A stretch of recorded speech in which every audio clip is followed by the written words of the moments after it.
शिक्षा और स्वास्थ्य में आमूलचूल परिवर्तन करेंगे, तो गरीबों की संख्या को कम करेंगे। हर मामले में सरकार विफल हुई है। शासन का इकबाल समाप्त हो गया है। मुख्यमंत्री अचेता अवस्था में है। जो रिटायर्ड ऑफिसर हैं या जो भ्रष्ट अफसर हैं, वही 4-5 लोग सरकार चला रहे हैं। जो पुलिस का काम है, जो लॉ एंड ऑर्डर सुधारने में लगना चाहिए, वो घर घर शराब खोज रही है। घरे घर शराब बिक रहा है, बिचवाने में उसका योगदान है। और जब वोट लेके जाता है तो फैक्ट्री गुजरात में लगाने का बात करता है। तो बिहार के लोगों को सिर्फ वोट चाहिए, फैक्ट्री इनका गुजरात में लगेगा ना। मुखिया, सरपंच, पंच, समिति सब लोगों को बुलाया गया सरकारी पैसे पर। तो सरकारी पैसे का दुरुपयोग कर ये भारतीय जनता पार्टी का रैली करते हैं। आने का क्या कार्यक्रम था, किस पर्पस के लिए आप लोग यहाँ पर इकट्ठा हुए? नहीं, आज जो सारण प्रमंडल है उसके अंदर सारण, गोपालगंज और सिवान पड़ता है। उसके चुनाव अभियान समिति के 16 सदस्य मनोनीत किए गए हैं, जो चुनाव तक जिनकी बड़ी भूमिका है, पार्टी ने उनके कंधे पर जिम्मेवारी दी है। तो उसकी आज ये बैठक, पहली बैठक हुई है। इसमें सही लोग का खोजना, अच्छे लोगों को खोजकर कैसे पार्टी स्वच्छ और चरित्रवान लोगों को मैदान में उतारे, एक बड़ी जवाबदेही इन लोगों पर है। और फिर पार्टी का जो कार्यक्रम है, आम लोगों की जो समस्या है, सरकार के प्रति जो लोगों का आक्रोश है, 20 साल से नीतीश जी का और भारतीय जनता पार्टी की जो गठबंधन सरकार है, जो लोगों के साथ विश्वासघात हुआ है, उनके आकांक्षा के अनुरूप काम नहीं हुआ है। 20 साल पहले नीतीश जी और एनडीए ने कहा था कि वह पलायन को रोकेंगे, रोजी रोजगार के यहाँ व्यवस्था करेंगे, शिक्षा और स्वास्थ्य में आमूलचूल परिवर्तन करेंगे, जो गरीबी रेखा से नीचे रहने वाले लोग हैं तो गरीबों की संख्या को कम करेंगे। हर मामले में सरकार विफल हुई है। इन सब बातों को मात्र 100 दिन अब चुनाव बचा हुआ है, 120 दिन है। इन बातों को, और जिसके लिए जनसुराज बना है, जिन सवालों पर, जिन मुद्दों पर बना है, उसको घर घर पहुंचाने के लिए इन अभियान समिति के सदस्यों के कंधे पर ये जिम्मेवारी दी गई है। सर, बिहार में कानून व्यवस्था की जो स्थिति है, विपक्ष के नेता के आवास पर हमला होता है, राज्यसभा सांसद पूर्व केंद्रीय मंत्री उपेंद्र कुशवाहा जी को मने की धमकी दिया जाता, क्या कहना चाहेंगे? सवाल ये है कि शासन इकबाल से चलता है। शासन का इकबाल समाप्त हो गया है। मुख्यमंत्री अचेता अवस्था में है। वो न तो स्वस्थ हैं मानसिक रूप से, न शारीरिक रूप से स्वस्थ हैं। सरकार जो चलाने वाले हैं वो 4-5 कोटरी है, जो रिटायर्ड ऑफिसर हैं या जो भ्रष्ट अफसर हैं, वही 4-5 लोग सरकार चला रहे हैं। और कहीं न कहीं से पीछे से दिल्ली की सरकार उसको नियंत्रण कर रही है। तो स्वाभाविक है कि नीतीश कुमार जी का जो सुशासन था वो एक तरह से ख़त्म हो गया है। उनकी वह स्थिति नहीं है कि वो बिहार को संभाल सके। तो आपराधिक घटना घटेगी।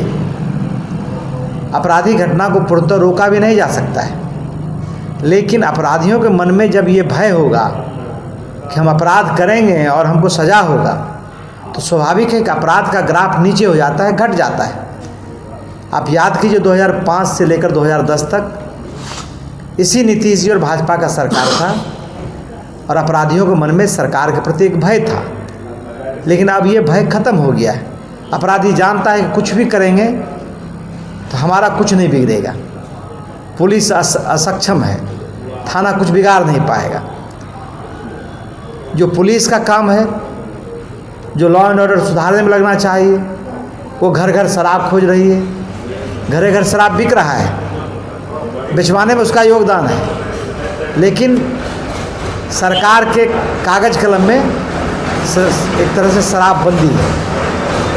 तो उसी में पुलिस सर दिखता नहीं है, लेकिन उपलब्ध सब जगह होम डिलीवरी है।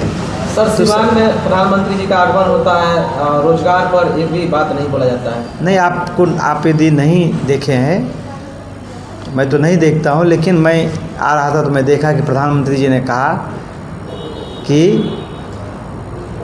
भाई लालू जी का 15 साल का जंगल राज था, कानून का राज नहीं था, पूरा जन वितरण प्रणाली का जो खाद्यान्न था लूट लिया जाता था। तो 15 साल का बाद बताते हैं, ये बात सही है कि लालू जी का जो राज था वो जंगल राज था, लेकिन जो 20 वर्ष का इनका शासन है उसमें ये क्या किए हैं ये जनता को नहीं बता रहे हैं। इनकी इतनी विफलता है, ये तभी आते हैं बिहार में सबसे ज़्यादा एक प्राइम मिनिस्टर के तौर पर कोई आया होगा। अरे सबसे ज़्यादा प्रधानमंत्री कौन रहे देश में? तो नेहरू जी थे, इंदिरा जी थी, अभी तक 11 वर्ष हुआ इनको भाई, लेकिन सबसे ज़्यादा लगभग 51 बार से ज़्यादा यहाँ आए बिहार में। लेकिन बिहार में आए तो बिहार में पलायन रोकने के बारे में उन्होंने चर्चा नहीं की, यहाँ कल कारखाना लगाने के बारे में चर्चा नहीं की, बच्चों की शिक्षा के बारे में चर्चा नहीं की, यहाँ स्वास्थ्य व्यवस्था कैसे दुरुस्त उसकी चर्चा नहीं की। उन्होंने सिर्फ वोट मांगने की चर्चा की, और जब वोट लेके जाता है तो फैक्ट्री गुजरात में लगाने का बात करता है। तो बिहार के लोगों को सिर्फ वोट चाहिए, फैक्ट्री इनका गुजरात में लगेगा, बिहार का पैसा गुजरात में जाएगा। प्रधानमंत्री के पास कुछ है नहीं, वो हर चुनाव में आते हैं। अभी चुनाव है तो जहाँ जहाँ चुनाव होता है जिस प्रदेश में वहीं प्रधानमंत्री जी जाते हैं, उसके पहले तो जाते नहीं। यदि बिहार के प्रति गंभीर होते तो आज तक 11 वर्ष में एक बार भी बिहार कैसे डेवलप हो, बिहार कैसे विकसित राज्य बने, उसके लिए कोई एक स्पेशल बिहार के संबंध में कोई बैठक उन्होंने नहीं की। सिर्फ बोलेंगे 50 करोड़ दे दिए, 60,000 करोड़ दे दिए, 70,000 करोड़ दे दिए। अरे दिए तो कहाँ गया? या तो आप दिए नहीं, या दिए तो आपकी सरकार ने उसको लूट लिया, जनता तक वो पैसा नहीं पहुँचा है। जिस तरीके से सरकारी व्यवस्था को लेकर प्रधानमंत्री के रैली में सरकारी तंत्र का दुरुपयोग हुआ है, ये कोई नया बात है क्या? अरे मधुबनी में इनका अभी 2 महीने के अंदर, 1.5 महीने के अंदर प्रधानमंत्री जी 3 बार आए। पहले मधुबनी में आए तो मधुबनी में पंचायती राज दिवस के नाम पर किए, तो जितना मुखिया, सरपंच, पंच, समिति सब लोगों को बुलाया गया सरकारी पैसे पर। तो सरकारी पैसे का दुरुपयोग कर ये भारतीय जनता पार्टी का रैली करते हैं। आज यहाँ जितनी आंगनबाड़ी सेविका थी, जितना डीलर था, हर को बस दिया गया कि आपको भीड़ लाना है, नहीं तो आपका लाइसेंस कैंसिल कर देंगे डीलर का। आंगनबाड़ी सेविका को धमकाया गया कि यदि नहीं करोगे तो तुम्हारे केंद्र का जांच करेंगे। बीडीओ को टारगेट दिया गया, सीओ को टारगेट दिया गया, कर्मचारी को टारगेट दिया गया। तो विशुद्ध रूप से सरकारी संसाधन का दुरुपयोग किया। प्रधानमंत्री जी को जवाब देना चाहिए कि जो सरकारी संसाधन है, पैसा वो किसका है? वो पैसा बिहार की जनता का है। अटल आप अंततः बिहार चुनाव प्रचार के लिए, अपने प्रचार के लिए भी आते हैं, तो आप बिहार के जनता को ही आप कष्ट देते हैं, उसके पैसा को आप लुटवाते हैं। तो ये बहुत दुर्भाग्यपूर्ण है। 2025 में प्रधानमंत्री जी को, एनडीए को यहाँ की जनता जवाब देगी और जनस्वराज की सरकार बनेगी। बहुत बहुत धन्यवाद।